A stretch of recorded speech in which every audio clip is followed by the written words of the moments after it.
Hey, to find and manage sound settings on the Galaxy M34 5G, first open the settings, then go to the sounds and vibration from this menu, and now at the first we can find sound modes. So we can go to the vibration mode or mute mode, so we'll basically remove every sound from our phone.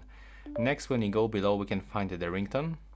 So right here we can find list of the default ringtones with the ringtone volume, and when you click on this switcher, you can actually add the custom ringtone from this screen. It looks the same for the notification sound, but the one difference is that you actually cannot get the custom notification sound. From here we can change the system sound volume. With the slider we can adjust them, and also we can find some settings like charging, screen locking sound, sounds on keyboard, dial and keypad, and touch interactions.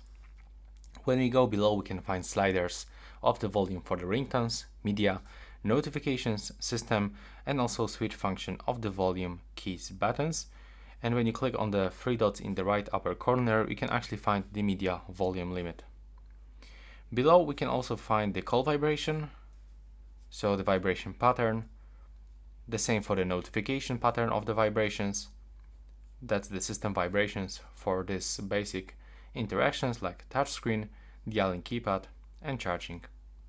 Below we can also change the vibration intensity. From here we can also find some sound quality effects like Dolby Atmos, equalizer, and separate app sound just like this. And yeah, that's it. Right now please subscribe to my channel. Bye bye.